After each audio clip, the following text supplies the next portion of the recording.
आप सभी का हमारे एडीएम ऑनलाइन क्लासेस में स्वागत है। आज हम लोग शुरू करेंगे अपना पहला चैप्टर, कक्षा 11 फिजिक्स का पहला चैप्टर, जिसका नाम है भौतिकी जगत। इस चैप्टर में हम भौतिक विज्ञान की अवधारणा को पढ़ेंगे कि आखिर में भौतिक विज्ञान होता क्या है, इसमें किन किन चीजों का अध्ययन करना है। तो सबसे पहले हम बात करते हैं अपने भौतिक की यह भौतिक विज्ञान है क्या। हेडिंग आपका पहला है भौतिक विज्ञान कि भौतिक विज्ञान है क्या।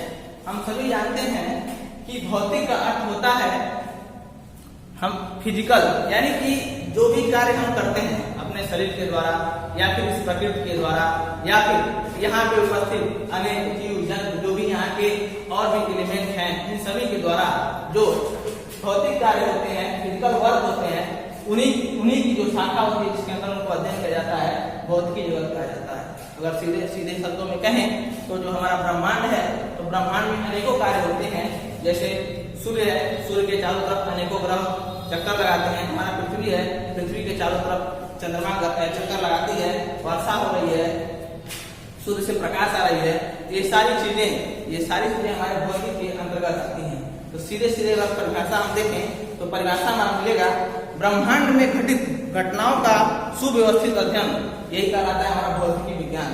ब्रह्मांड में घटित घटनाओं का सुव्यवस्थित अध्ययन विज्ञान कहलाता है। ये विज्ञान की परिभाषा है। बात करते हैं जब प्रकृति की, तो प्रकृति का अगर हम भौतिकी विज्ञान की, तो भौतिकी का जो है सीधे जो सेंस जाता है वो हमारा जाता है नेचर से, यानी कि प्रकृति से। प्रकृति में जो घटनाएं घटती हैं वही भौतिकी विज्ञान उन्हीं का अध्ययन करना है। जैसे अभी देख लेते हैं हम लोग कि सूर्य से प्रकाश आ रही है, ये भी एक भौतिक क्रिया है। वर्षा होती है, यह भी एक भौतिक क्रिया है। हम इस समय बोल रहे हैं, यह भी एक भौतिक क्रिया है। हम इस समय चल रहे हैं, यह भी एक भौतिक क्रिया है। इन्हीं सब क्रियाओं का अध्ययन किया जाता है। अतः हम सीधे सीधे भौतिक विज्ञान की परिभाषा देखें तो क्या मिलेगा कि भौतिक विज्ञान की वह शाखा है जिसमें प्राकृतिक एवं प्राकृतिक घटनाओं का अध्ययन किया जाता है। अब बात करते हैं प्राकृतिक और प्राकृतिक घटनाओं में। तो प्राकृतिक घटनाओं में आप अध्ययन जब करेंगे तो आपको मिलेगा कि ऊर्जा का रूपांतरण होता है। जैसे सूर्य से सौर ऊर्जा आती है, फिर यहाँ पर हम सौर ऊर्जा का अनेक ऊर्जाओं में क्या करते हैं, स्थानांतरण करते रहते हैं, रूपांतरण करते रहते हैं। जैसे सौर ऊर्जा से हम विद्युत ऊर्जा में उसको कन्वर्ट करते हैं। फिर यहाँ पे अभी देखेंगे आप लोग, आप घरों में इन्वर्टर लगाया गया होगा, वहाँ पे बैटरी होगी। तो बैटरी में क्या होता है, जो हमारी रासायनिक ऊर्जा होती है यह विद्युत ऊर्जा में कन्वर्ट होती है। फिर कहीं से आप देखोगे झरने से बहुत पानी जब गिरता है वहाँ टरबाइन लगाया जाता है। उस टरबाइन पे एक मोटर होती है, एक पंखड़ी होती है। तो जब झरने का पानी उस पंखड़ी पे गिरता है तो पंखड़ी घूमता है और उस घूमने से यांत्रिक ऊर्जा डेवलप होती है और उसी यांत्रिक ऊर्जा को फिर विद्युत ऊर्जा में कन्वर्ट किया जाता है। यानी कि हो क्या रहा है, ऊर्जाओं का अध्ययन। प्रकृति हमारी क्या कर रही है, एक ऊर्जा को दूसरे ऊर्जा में स्थानांतरित कर दी जा रही है। तो आधुनिक जो परिभाषा बनती है हमारी भौतिकी विज्ञान की, वह यह बनती है कि जो हमारा विज्ञान है ना, विज्ञान भौतिकी विज्ञान, उसमें ऊर्जा, द्रव्यमान तथा अनेक अन्योन्य क्रियाओं का रूपांतरण का अध्ययन किया जाता है। ऊर्जा का, द्रव्यमान का तथा अनेक अन्योन्य क्रियाएं जो हैं, इनके रूपांतरण का अध्ययन किया जाता है। उसी शाखा को हम कहते हैं भौतिकी विज्ञान। क्या कहते हैं, भौतिकी विज्ञान। अब जब बात आती है भौतिकी विज्ञान के अध्ययन की, तो हम भौतिकी विज्ञान का वर्गीकरण करते हैं। हम नहीं किए हैं, पहले किया गया था, वैज्ञानिकों ने किया है भौतिकी विज्ञान का अध्ययन। अब इस भौतिकी विज्ञान का अध्ययन का वर्गीकरण की जरूरत आखिर में क्यों पड़ी। तो वर्गीकरण का मतलब होता है किसी भी चीज को बाय पार्ट करके उसका अध्ययन करना। जैसे कि कोई भी चीज एक ही बार करने में, किसी भी काम को एक ही बार करने में थोड़ी सी कठिनता होती है, तो हम करते क्या है, काम को थोड़ा थोड़ा डिवाइड कर लेते हैं। जैसे अगर हम खाने की बात करें तो कोई एक बाइट ले, कोई भी एक मिठाई ले लें, जैसे आपका पसंदीदा मिठाई जो भी हो वो ले लें। हमारा पसंदीदा जो है वो रसगुल्ला है। तो रसगुल्ले को एक ही बार में हम खाएंगे तो नहीं स्वाद मिलेगा, स्वाद तो मिलेगा खैर, लेकिन आनंद उतना नहीं आएगा।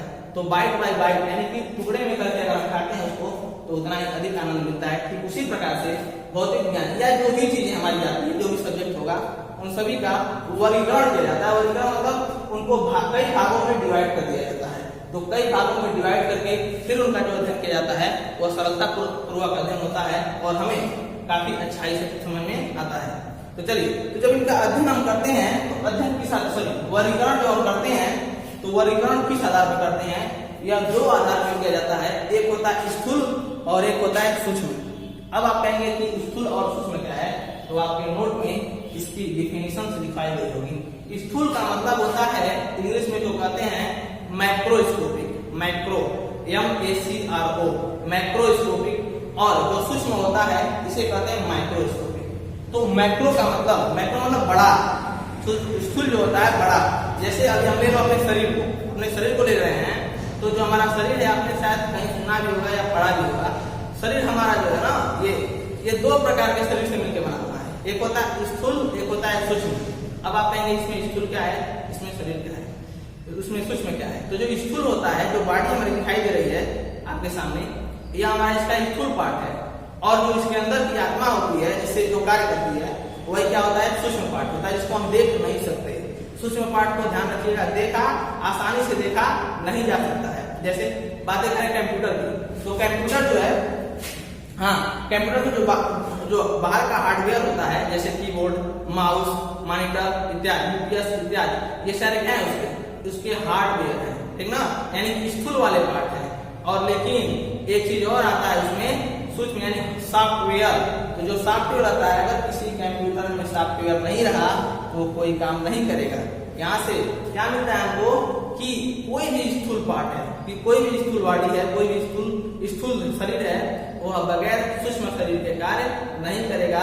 हमारे शरीर ही है, अगर हमारे शरीर में आत्मा नहीं है तो यह कार्य नहीं करेगा। ठीक उसी प्रकार से जो हमारे कंप्यूटर होते हैं, अगर उसमें सॉफ्टवेयर नहीं है तो फिर वो एक डब्बा जैसा है, उसका कोई कार्य नहीं करेगा।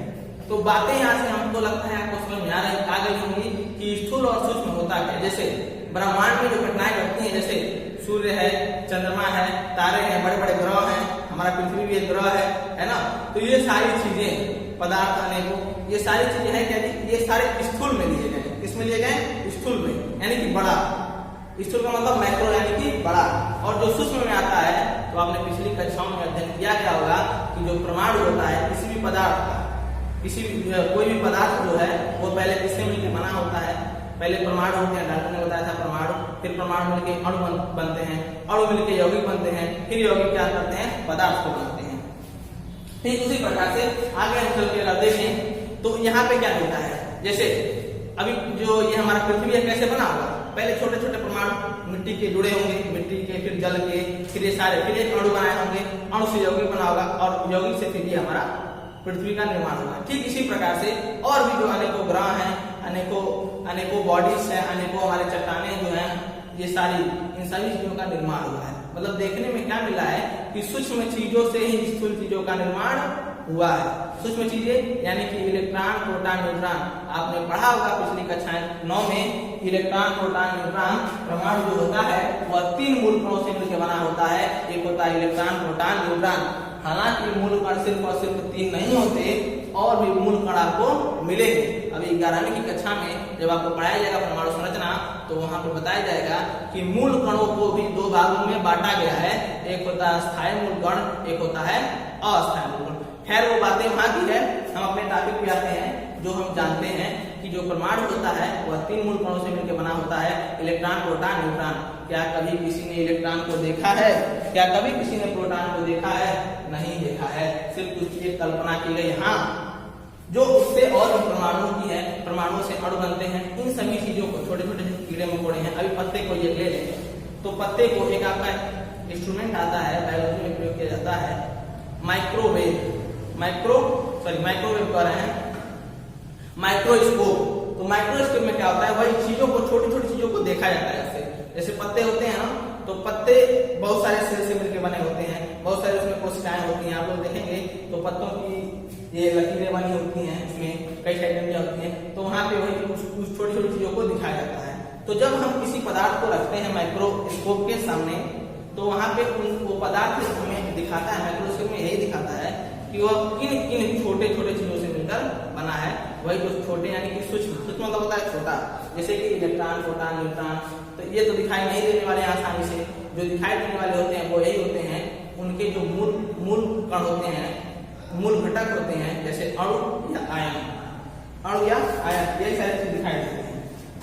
तो स्थूल तो हम आसानी से देख सकते हैं, स्थूल जो बॉडी है स्थूल की उसको आसानी से देख सकते हैं, लेकिन जो सूक्ष्म बॉडी है उसको आसानी से हम देख नहीं सकते।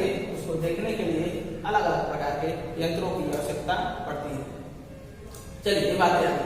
अब जो स्थूल जो हमारा है, यानी कि जो बड़े हमारे और भी ग्रह हैं, प्लैनेट्स हैं, ग्रह हैं, उपग्रह हैं, तारे हैं, हमारा ब्रह्मांड है, इन सब का अध्ययन जो किया जा रहा है, जिसको हम आसानी से देख सकते हैं, ऑब्जर्व कर सकते हैं, इन सबको इन सभी का जो अध्ययन हुआ उसे स्थूल वाले में रखा गया। दो कैटेगरी की गई।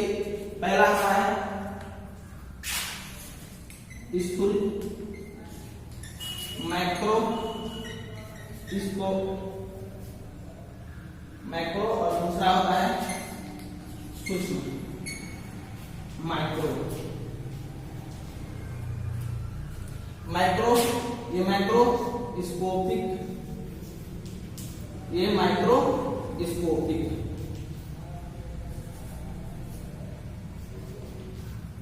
यहां से शब्द से मतलब समझ आया, मैक्रो बड़ा, माइक्रो छोटा, ठीक ना। आप देखते होंगे इस समय जो सिम आते हैं, सिम फोन में लगाए जाते हैं, इसमें बहुत पहले तो वो बड़ा वाला सिम चलता था, बड़ा वाला सिम चलता था। अब क्या हुआ, उसके बाद नैनो आया, सॉरी माइक्रो आया, नैनो आया, छोटा करता चला गया ना। यानी कि जो छोटा पार्ट होता है छोटे, माइक्रो पार्ट होता है छोटा, ठीक ना, माइक्रो का बड़ा। तो जो बड़े चीजें हैं जिनको हम आसानी से देख सकते हैं, ऑब्जर्व कर सकते हैं, वह उनको स्थूल वाले में रखा गया, और जो छोटी चीजें हैं, इलेक्ट्रॉन, प्रोटॉन, न्यूट्रॉन इत्यादि, इन सभी का अध्ययन सूक्ष्म वाले में रखा गया। यही सारी चीजें। अब बातें आती है, जैसे हमें 11वीं और 12वीं में पढ़ना क्या है।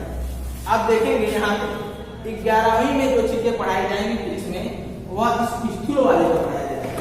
स्थूल वाले का, स्थूल का जितना भी पोर्शन होगा, ये सारी चीजें आपको 11वीं में पढ़ाई जाएंगी, और सूक्ष्म वाले का जितना भी पोर्शन होगा, इसके जितने भी और भी पार्ट मिलेंगे, ये सारी चीज 12वीं में कराया जाएगा।